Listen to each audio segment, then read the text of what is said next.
너무 많이 오시면은 이제 감당하시면 안 될까봐 흰띠부터 블랙벨트까지 좀 오신 분들이 다양하거든요. 그래서 일단은 이제 뭐 세미나 내용을 기본적인 뭐 리핑이랑 키우기라고 했지만 이제 뭐 이제 잘 넘어가면은 좀 더 뒤 내용까지 설명할 수 있도록 해보려고 노력을 해보겠고요. 그래서 좀 나눠드린 종이는 오늘 이제 설명할 내용에 대해서 대충 이제 정리를 해놓은 거고, 요것만 봐가지고는 무슨 소린지 좀 모르겠지만 이제 세미나 다 듣고 나서 한번 다시 보시면은 대충 이제 무슨 얘기 했는지 이해 갈 정도만 써놓은 건데 보시면 좋을 것 같아서 그래서 이렇게 만들어 봤습니다. 그래서 일단은 세미나 시간은 좀 넉넉하게 하려고 3시간을 잡아놨는데, 뭐 끝나고 더 궁금한 거 있으시면은 더 물어보고 가셔도 되고요. 그 다음에 이제 일단은 여기 실습이라고 적어놓은 거, 그래서 이제 피니싱 메커니즘에 대해서 우리가 좀 연습해보고, 그 다음에 뭐 디펜스 연습해보고, 그 다음에 제일 많이 하는 엔트리들, 그냥 싱글렉 X가드에서 들어가는 거나 아니면은 이제 뭐 버터플라이 하프에서 들어가는 거, 아니면 뭐 노기 델라이바에서 들어가는 거, 이런 거 이제 연습해보고, 이제 일단 계획은 여기까지 했는데 요게 사실 3시간 안에 다 안 될 수도 있고요. 되면은 뭐 그 뒤로 넘어갈 수도 있고, 그래서 기본적으로는 이제 요걸 해보고 그거에서 넘어가는 내용에 대해서도 이제 궁금하신 게 있으시면은 같이 이제 실습을 해보거나 뭐 제가 답변을 드리거나 그렇게 해보도록 하겠습니다. 그래서 일단은 내용이 범위가 조금 길고, 그 다음에 저희가 이제 20명이 요거를 어느 정도까지 받아들일 수 있는지 제가 지금 해보면서 좀 파악을 해야 되기 때문에 운동복을 입고 오긴 했지만 이제 막 스파링도 하고 이렇게 하고 갈 수 있을지는 잘 모르겠어요. 되면은 하도록 하겠습니다. 되면은 해보도록 하고, 일단은 이제 내용 전달하고 연습하는 거 위주로 해보도록 하겠습니다.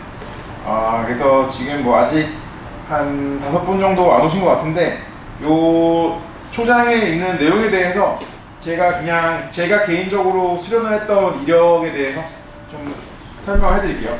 이거는 그냥 가볍게 들으시면 되는데, 제가 이 운동을 2004년도에 처음 배웠는데요. 시간이 잘 못 써서 대충.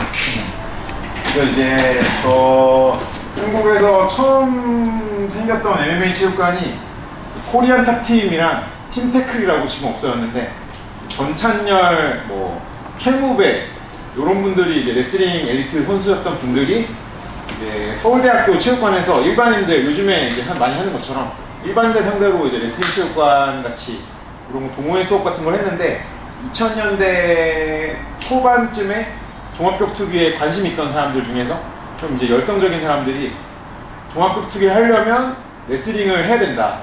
그래서 이제 뭐 예전에 로드 FC 챔피언했던 뭐 이은수 선수나 뭐 이런 사람들이 그냥 그 엘리트 출신 코치들한테 수소문해가지고 우리는 그냥 일반인인데 레슬링 배우고 싶다. 이런 수요가 좀 생기면서 이제 그 일반인들 레슬링 수업이 그 당시에 좀 생겼었어요.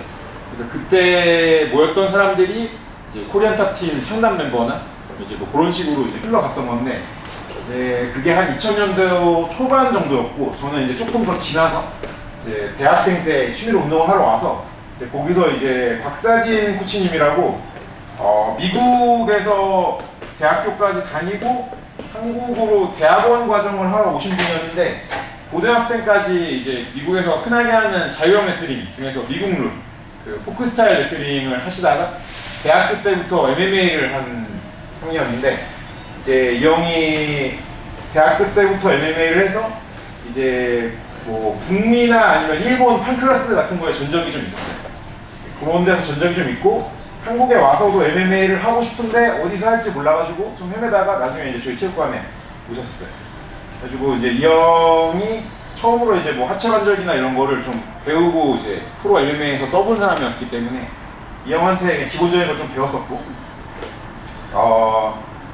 그리고 이제 군대 갔다 오고 다시 이제 운동해서 한 파란띠 이후에, 그때는 이제 같이 훈련하는 사람 중에 지금도 이제 활동하시고 그 UFC 피테커 이긴 적 있는 김훈 선수, 이분이 그때 같이 운동했었는데, 이분이 한 2000년도 뭐 9년, 10년 정도에 일본에서 좀 체류하면서 판크라스나 일본 시합 같은 걸 좀 많이 뛰었어요. 그때 이제 일본에서 뭐 하체 잘하는 선수다 이런 평가를 좀 받고 그러다가 한 2010, 1년, 2년 이 정도쯤에 다시 한국 들어왔을 때 이제 저희 체육관에서 운동하면서 이 형한테도 좀 배웠는데 근데 이제 제가 이렇게 배워온 역사를 적은 이유가 이제 세계적으로 이제 기술이 변하는 트렌드가 있는데 제가 그 중간에서 제가 생각하는 좀 의미 있는 변화는 한 2015년도 정도?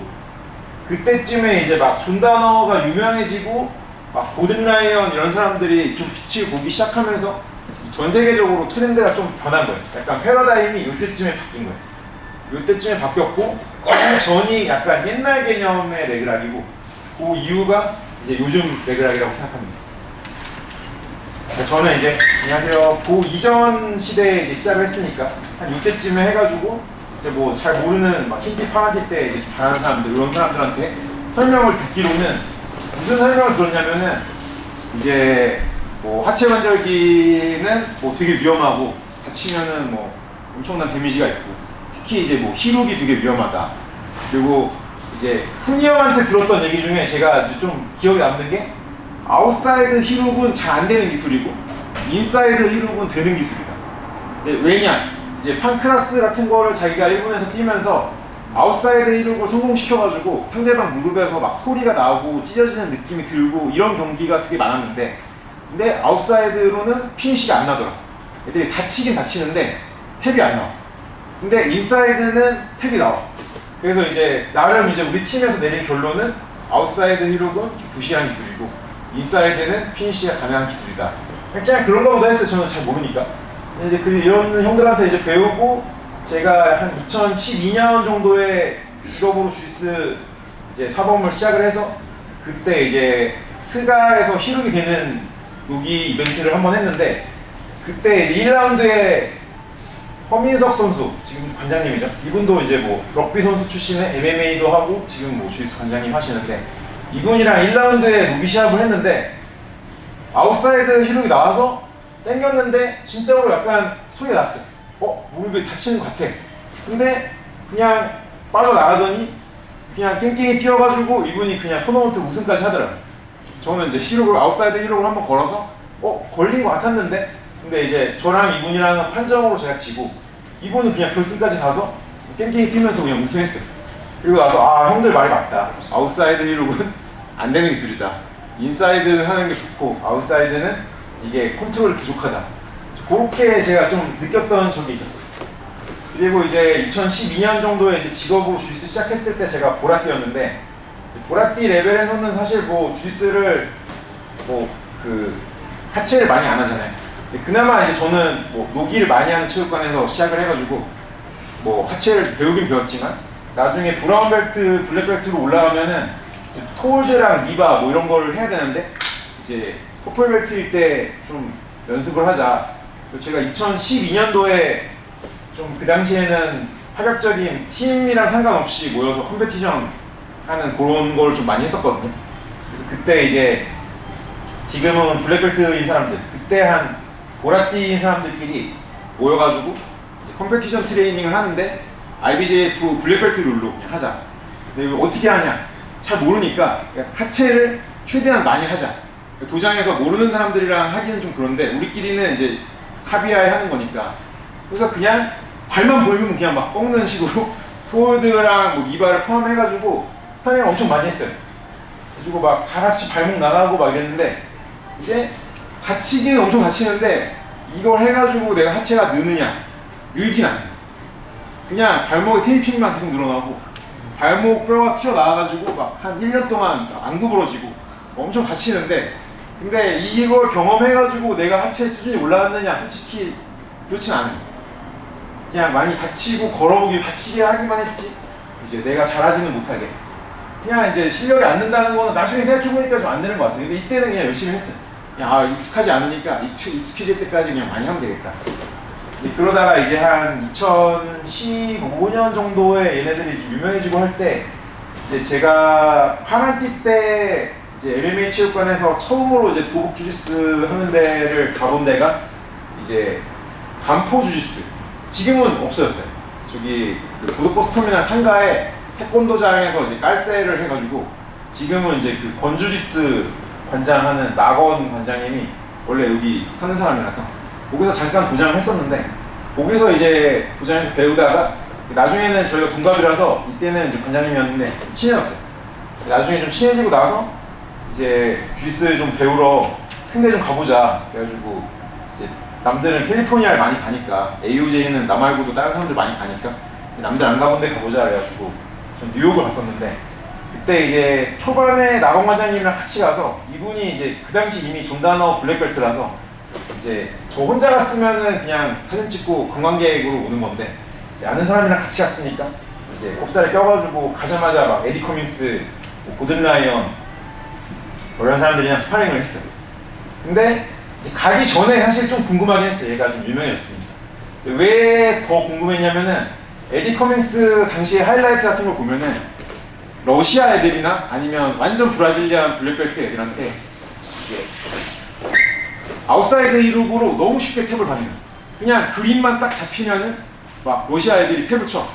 근데 러시아 애들이 이제 뭐 삼보나 이런 것 때문에 쉽게 탭을 안 치고 하체 같은 거에 그다음에 브라질리안 블랙벨트들도 좀 자존심이 있어가지고 하체에 잘 탭을 안 쳐요.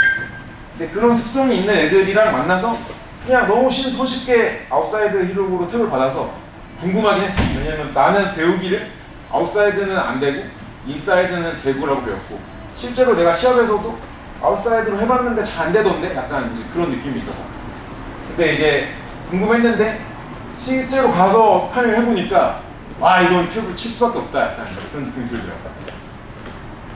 일단 너무 타이트한 거예요. 딱 잡혔는데 그냥 바로 여기 나오고 이거는 얘는 웃고 있지만 저는 이거는 진짜 안 된다. 브라질 애들이 왜 탭을 쳤는지 좀 이해가 간다. 그래가지고 이제 거기 갔을 때 이게 좀 다르구나. 내가 이제까지 배우고 연습했던 거랑 얘네가 하는 거랑 좀 다르구나. 이제 여기서 좀 느꼈어요. 이제 거기서 이제 뭐 같이 잘하는 애들이랑도 운동을 해보긴 했는데 근데 이제 시스템적으로 얘네가 이제 앞서 있고 뭐 고든 라이언이나 게리 토논도 다 똑같은 시스템을 가지고 있으니까 세긴 센데 근데 뭐랄까 이제 그 시스템도 좋지만 좀 더 몸이 하체에 더 특화된 잘 맞는 그런 사람이었던 것 같아요. 한국에서는 이제 그 영화명이랑 같은 팀이니까 전두광이랑도 제가 스파링 해봤는데 전두광 씨도 엄청 그 하체에 잘 맞는 몸을 가지고 있던 사람이거든요. 근데 제가 보기엔 뭐 후지마르나 뭐 이런 사람들은 약간 옛날 스타일 그리고 이제 이 이후에 베이토논이나 에디 커밍스나 이런 애들은 좀 요즘 스타일이고 거기에서 또 이제 뭐 몸에 맞는 그런 하체를 가지고 있는 거죠. 그래서 이제 그때 경험을 토대로 뭐가 다를까를 많이 연구를 해가지고 요즘에 가지고 있는 생각은 이제 이때 크게 좀 많이 바뀐 것 같아요. 요 전까지 가지고 있던 생각에서 요 이후로 가지고 있는 생각이 좀 많이 바뀐 것 같고 그래서 오늘 설명을 해드릴 거는 히룩이나 리핑에 있어서 제가 이제 예전에 가지고 있었던 생각보다는 좀 요즘 세대 근데 이것도 생각해보면 한 2015년 정도가 분기점으로 세상에 알려진 거기 때문에 지금 10년 넘은 거예요.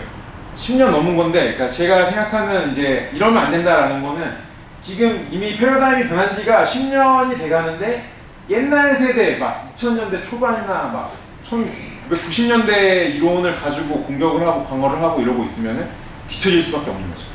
요거를 우리가 배워도 사실 지금 맨 앞에 씬에 있는 애들이랑 비교했을 때는 뭔가 기술적인 격차가 몇 년이 날 수가 있어요. 최소한 2선은 넘어야 여기 좀 비빌 수가 있다. 그래서 이제 요 선에 대해서 좀 중심으로 설명을 해드리려고 하고요. 그래서 이제 요 선에 있어서 뭐 강나어 이제 뭐 유튜브나 인터뷰 같은 걸 보면 얘기가 많이 나오는데 이제 그 딘 리스터라고 ADCC 챔피언이고 UFC도 갔었던 사람이 이제 미국 삼보 챔피언 출신이고 이제 주짓수도 하고 그런 사람인데 삼보도 룰 변화가 좀 있어가지고 그 당시에 딘 리스터가 삼보할 때 삼보 룰에서는 이제 펴는 거, 암바, 앵클락, 니바 뭐 이런 거는 안전하고 단순한 서브미션이고 비트는 거, 기무라, 히록, 토홀드 이런 거는 복잡한 서브미션이니까 위험하고 라고 해서 하체를 하긴 했는데 펴는 것만 가능한 룰이었어요. 니바나 스트레이트 앵클락 어쨌든 간에 주짓수 하는 사람들은 거의 하체를 안 하는데 이제 얘는 앵클락이나 니바를 잘 하는 상태에서 주짓수나 MMA 선수들이랑 훈련을 하면서 이제 딘 리스터가 하체로 성공을 많이 하니까 이제 다나와가 너는 하체를 왜 이렇게 잘하냐 라고 하니까 딘 리스터가 야 상체가 반 하체가 반인데 왜 50%를 무시하냐. 근데 거기서 이제 다나와가 그러네 라고 생각을 해가지고 이제 상체나 하체나 똑같은 개념으로 접근을 하면 좋지 않을까. 그냥 이제 이 전까지 옛날 세대의 하체에 있어서 제가 그 신청지의 설문에도 좀 났지만 거기에 나온 뭐 예 아니오가 정답이 딱 정해진 거라고는 생각하지 않아요. 근데 각자 뭐 예를 쓰신 분도 있고 아니오 쓰신 분도 있고 항목마다 다른데 저는 대충 다 아니라고 생각해가지고 쏘는 거거든요. 보시면은 이제 옛날 레그락 개념에서는 이제 레그락은 뭐 치사한 기술이고 약한 사람이 쓰는 기술이고, 왜냐면은 이제 주짓수는 포지션을 좋게 가져가서 확률적으로 내가 얘를 이기는 게 정도를 걷는 건데 레그락은 좋은 포지션을 안 가져가도 그냥 나오잖아요. 내가 가드를 패스 안 해도 되고 마운트 안 잡아도 되고 그냥 나오니까. 그러니까 이제 가드 패스 못하는 애들이 앞에서 휘적거리는 다리를 내가 어떻게 못하겠으니까 그냥 붙잡고 꺾자. 그래가지고 그 다나오도 인터뷰에 많이 나오는데 막 그 뻑기 트라이 레그락 그래가지고 가드 패스 하다가 씨발 못하겠다 발 꺾자 막 약간 옛날 레그락 느낌은 좀 그런 거죠. 근데 이제 요즘 레그락 느낌은 그냥 가드를 패스 못하니까 꺾는다, 뭐 앞에 발이 보이니까 꺾는다 이런 느낌이 아니라 그냥 발을 꺾는 거나 팔을 꺾는 거나 목을 꺾는 거나 똑같아요. 똑같은데 중요한 거는 내가 얘를 얼마나 잘 컨트롤하고 제압을 하느냐. 컨트롤이 된 상태에서 꺾으면은 발목을 꺾든 손목을 꺾든 안정적으로 내가 좀 더 확률적으로 이길 확률이 높아지는 거고, 컨트롤이 부족한 상태에서 꺾으면은 상체를 공격하더라도 그만큼 리스크가 있을 수 있다는 거죠. 그래서 한 2015년 이후에 나온 패러다임에서는 이제 컨트롤이 좀 중요하다.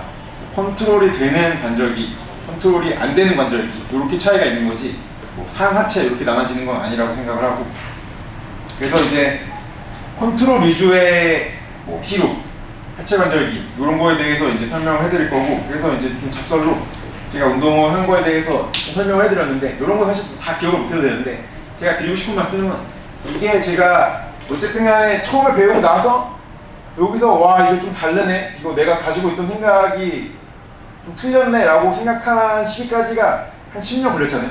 그러니까 이제 지금 내가 가지고 있는 생각도 나중에 또 패러다임이 바뀌면 또 바뀔 수가 있겠죠. 그냥 내가 배웠으면은 요건 요거고 저건 저거고로 끝나는 게 아니라 좀 생각을 해봐가지고 좀 트렌드에 맞추려면은 내가 가지고 있던 생각이 틀렸을 수도 있고 바뀌어야 될 수도 있고 그런 거 생각하시는 게 현실적으로 좀 통하는 기술을 만들기 위해서 중요하다. 그게 제일 중요하다고 생각하고, 그래서 리핑을 기본적으로 설명해야 된다고 했으니까 일단 리핑에 대해서 좀 설명해 드릴게요. 이제 IBJF 룰에서는 리핑을 엄청 이제 염려를 하고 조심을 하는데, 레그 리핑이라는 거는 다리가 바깥에서 안으로 가로질러 들어가는 게 레그 리핑이에요. 그러니까 바깥에서 시작한 다리가 안으로 이렇게 들어가면 이 다리가 지금 리핑이 된 거예요. 그래서 요거에 대해서 엄청 민감하게 반응하잖아요. IBJF 룰에서는 제가 발끝만 이렇게 향해도 안 되고 넘어가고 이런 거 하면 이제 제가 실격당하고. 근데 이제 이 리핑이 정의하는 거는 요거고요. 리핑을 위험하다고 생각하는 이유는 골반이 바깥쪽으로는 많이 벌어지는데 안쪽으로는 바깥쪽보다 덜 벌어져요. 그리고 이제 무릎이라는 거는 단순하게 앞뒤로만 움직이는 관절이지 무릎이 막 이렇게 옆으로 돌아가지 않아요. 그래서 이렇게도 안 움직이고 이렇게 돌아가지도 않는데 무릎은. 근데 골반이랑 발목 각도가 안 따라가주면 이 무릎은 단순 관절이기 때문에 측면으로 가는 힘을 무릎이 이제 먹으면 무릎 측면에 부담이 오는 거죠.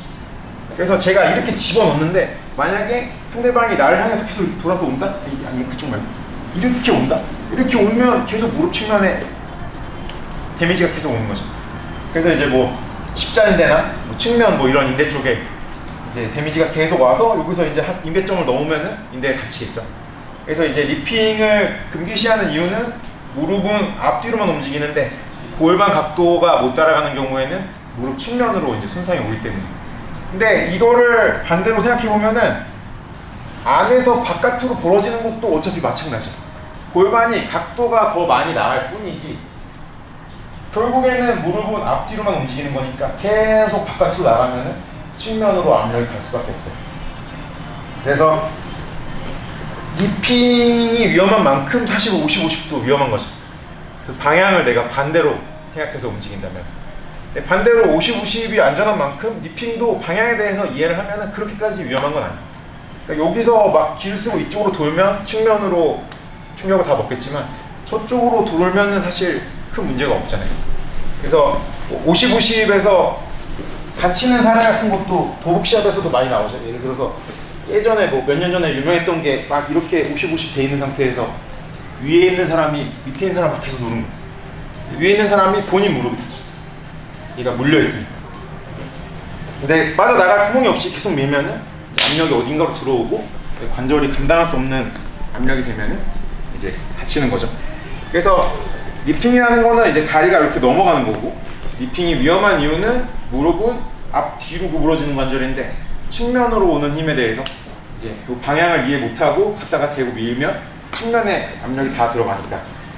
그래서 이제 이게 위험하다고 설명을 해드리는 거고, 반대로 또 내가 이 압력이 오는 방향에 대해서 이해를 하면은 리핑이 막 그렇게 소스라치게 위험하고 막 무섭고 그렇지 않을 수 있는 거예요. 근데 그 방향을 알고 있으면은 그 방향에 대고 밀어서 다치지만 않으면 되는 거죠.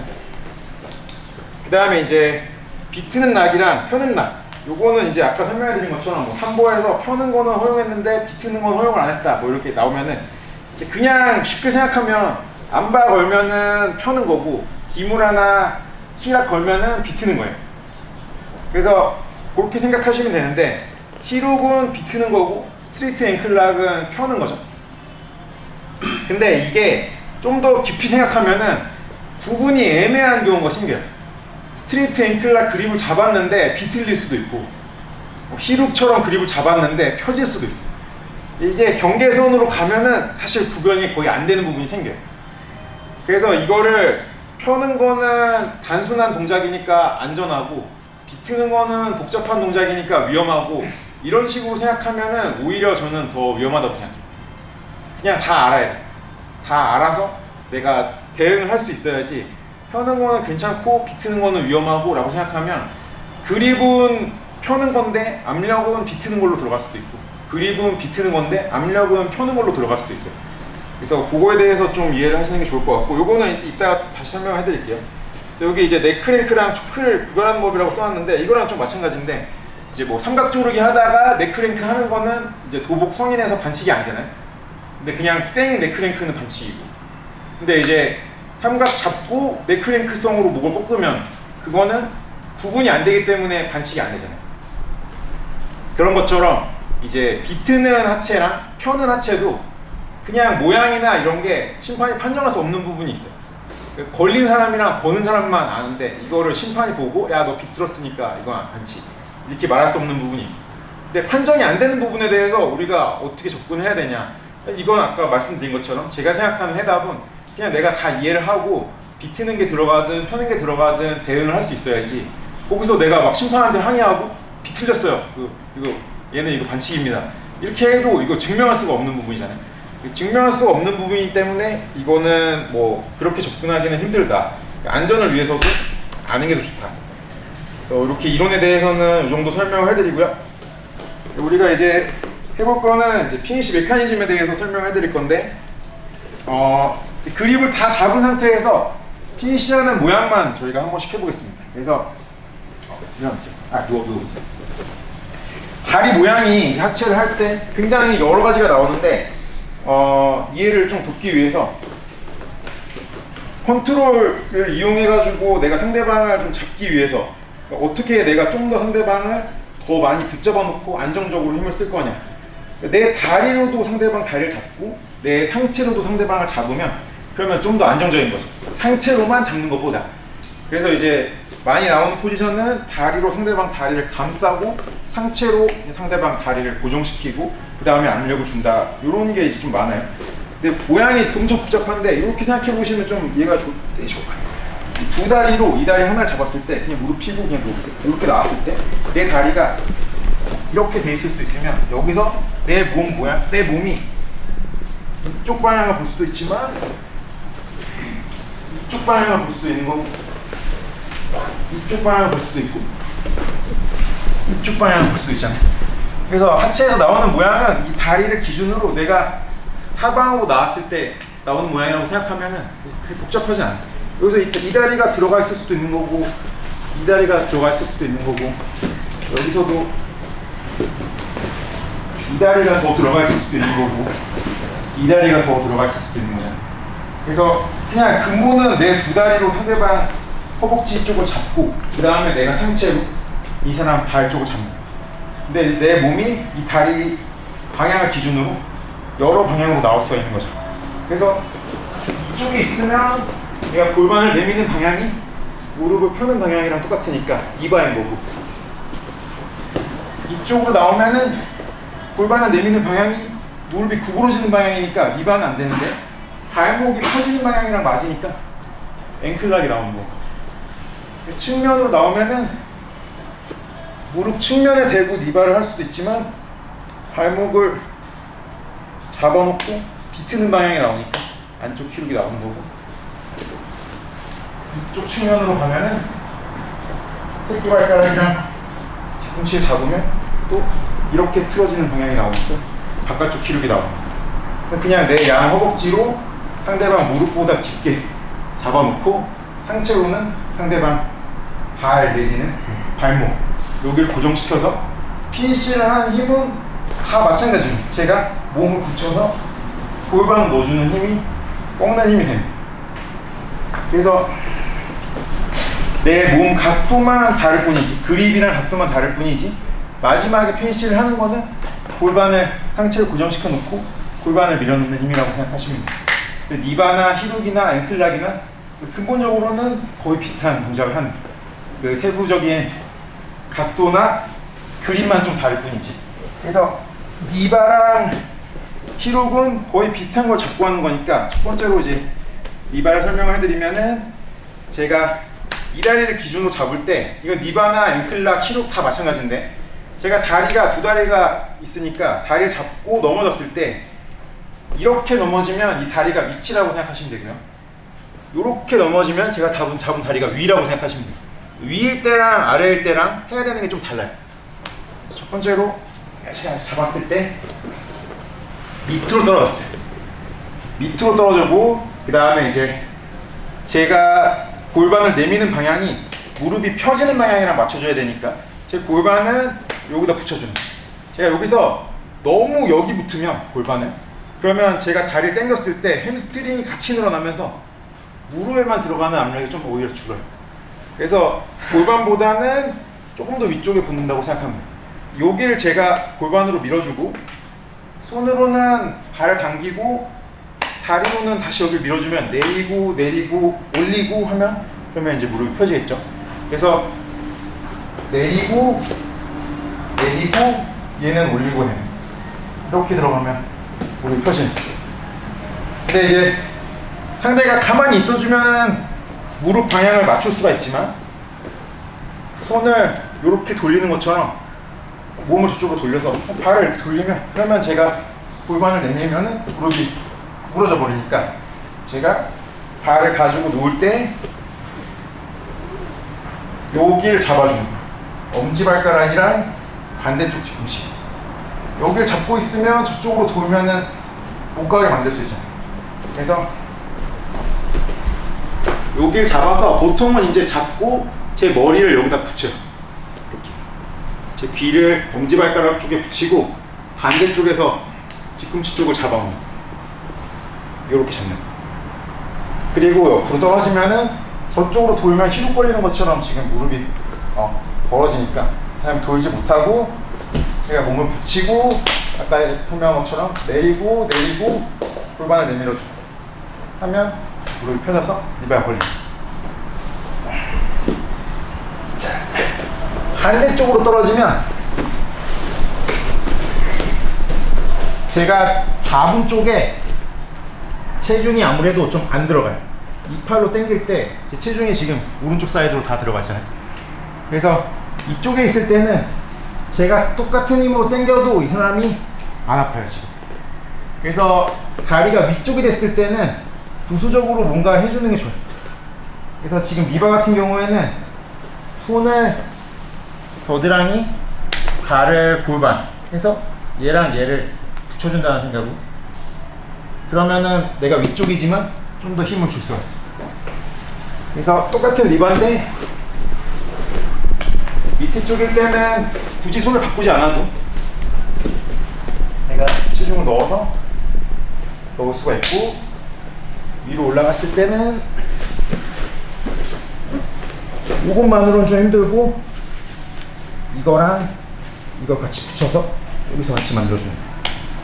자, 일단 우리 두 명씩 짝을 잡고 이거부터 해보겠습니다.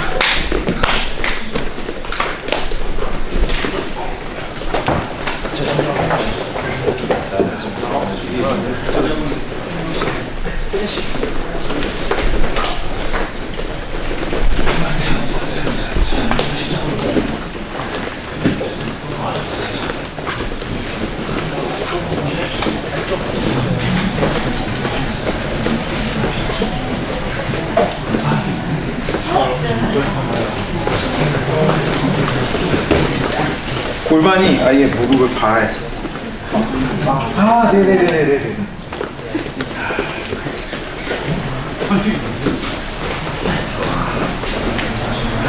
네, 잘했어요.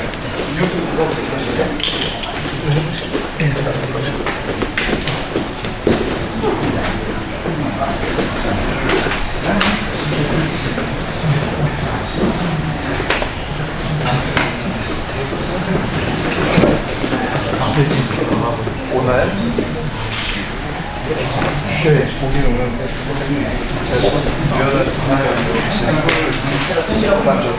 여기다 만들지. 네. 확실히 예.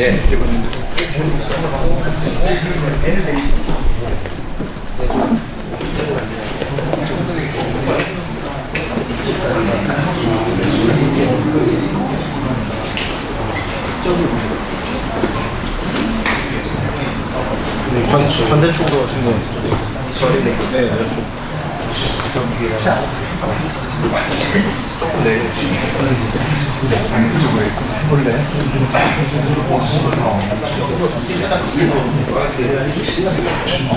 이것도 이렇게 안 넣어도 상관없어요. 반대쪽으로. 얘는 가만히 있어. 얘도 잡는 거죠. 이거는 상관없어요. 그렇게 해도 되고. 네, 아니 괜찮아요. 제가 알았어요.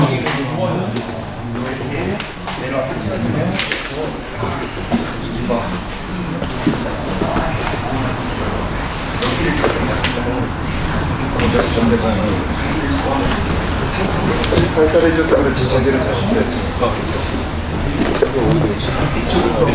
이쪽으로 넘어지네.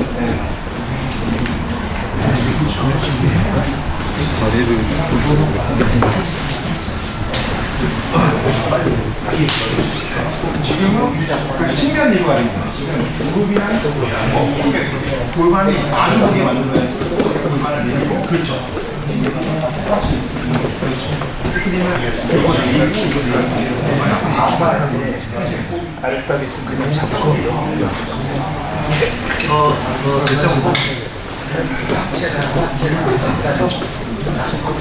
발을 골반을 밟은 다음에 여기를 붙이고 여기도 이렇게 붙이는 이렇게 손은 안 중요해요. 이렇게 붙이고 여기서 이걸 밟으면서 골반을 막 이쪽으로 갔을 때 이렇게 갔을 때는 아래로 딱 가니까 잡아주고 딱 해주고 딱 한 뒤에 잡고 사실